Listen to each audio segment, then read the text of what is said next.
Le grand débat sur Africa numéro 1. Ce qui est déjà positif à dire, c'est qu'à partir du moment où nous avons d'habitude une religion importée, on doit se réjouir quelque part de voir que les Africains ont eu l'occasion de pouvoir construire en fait un christianisme qui est à eux, bien qu'on doit regretter malgré tout les dérives. Le phénomène des nouvelles religiosités n'est pas propre à l'Afrique. C'est vrai que l'Afrique a une spécificité dans ce genre, mais disons que c'est un phénomène mondial. Parce que lorsque vous allez par exemple en Amérique du Sud, au Brésil... Ce qu'il faut souligner quand même, c'est qu'il y a de plus en plus d'églises qui se créent en Afrique et de moins en moins d'écoles. C'est quand même ça, ce phénomène qui nous alerte. C'est vrai que moi j'ai connu dans mon jeune âge une Afrique où il n'y avait pas cette démonstration spectaculaire de la foi. La foi était quand même une affaire, disons, personnelle, qui relevait de la sphère strictement privée. Hein. Moi, je crois que la mondialisation est passée par là, c'est-à-dire que le phénomène religion en Afrique, c'est aussi une reproduction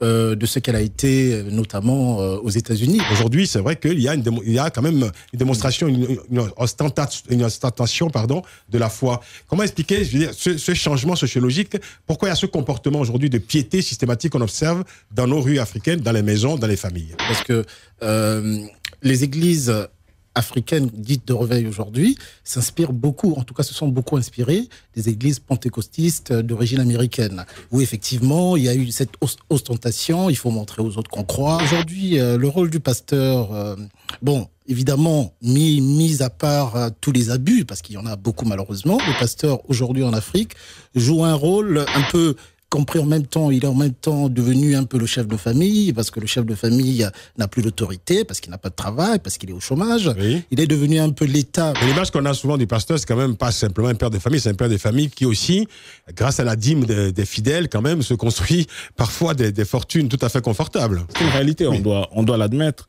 Mais, et je crois que c'est pour cela qu'on regrette tout le temps ce manque de législation. C'est beaucoup plus facile de faire une église que de faire une école. Oui. Pourquoi les États permettent-ils qu'il y ait autant d'églises, n'importe quelle forme d'église, et qu'il y ait aussi peu d'encouragement pour des gens qui créent de véritables instruments de production? Dans toutes les corporations, il n'y a pas une seule coopération où il n'y a pas de brebis galeuses. Bien sûr. Donc, il ne faudrait pas qu'on ait l'impression, qu'on donne l'impression que c'est seulement les pasteurs. Finalement, est-ce que le règne de l'irrationnel ne profite pas aux États ou aux politiques? Parce que pendant que les populations s'en remettent à Dieu, elles ne demandent plus de compte aux politiques. Je crois que non seulement ils en profitent, mais ce qui est beaucoup plus grave, c'est que les églises connues, officielles, qui organisent en fait une certaine résistance à l'État, se trouvent très souvent démenties par ces formes d'églises un peu parallèles, qui en fait font allégeance aux États qui font souffrir la politique. Je crois que l'Église n'est pas appelée à faire de la politique. L'Église est appelée à annoncer l'Évangile.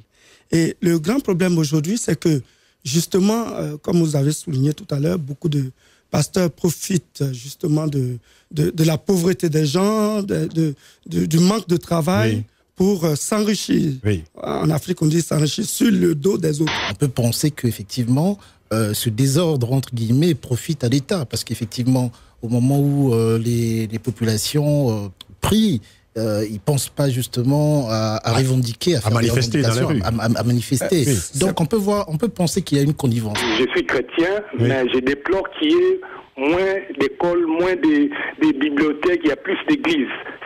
Donc, les pasteurs, les églises devront plutôt encourager les chrétiens à être utiles à la société. Je pense qu'il vit à la crise actuelle, suite disons,